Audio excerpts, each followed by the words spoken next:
In this video, I'm going to show you a step-by-step guide on exactly how to recover your OkCupid account. So the first thing we're going to do is to go into our OkCupid app right here, as you can see, and now you should be taken to this page right here. So I bet that you are currently signed out of your account and you want to be able to recover it. Well, to be able to do this, you're going to click on sign in right here, as you can see. So we're going to click on sign in.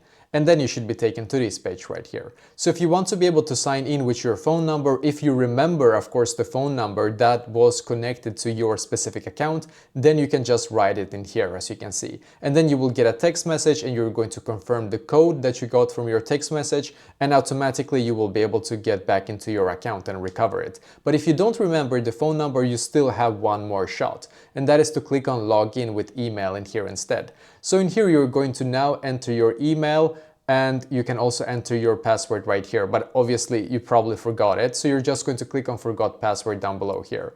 And in here, you're going to now enter your email address. And what will happen then is that if you still remember the email that was connected to your account, you're going to then get an email. Yeah, you're going to write it here, of course, click on next and then go into that specific email. And in there, you will be able to reset your password to your account. And by doing that, you will be able to then recover your account as well, just so you know.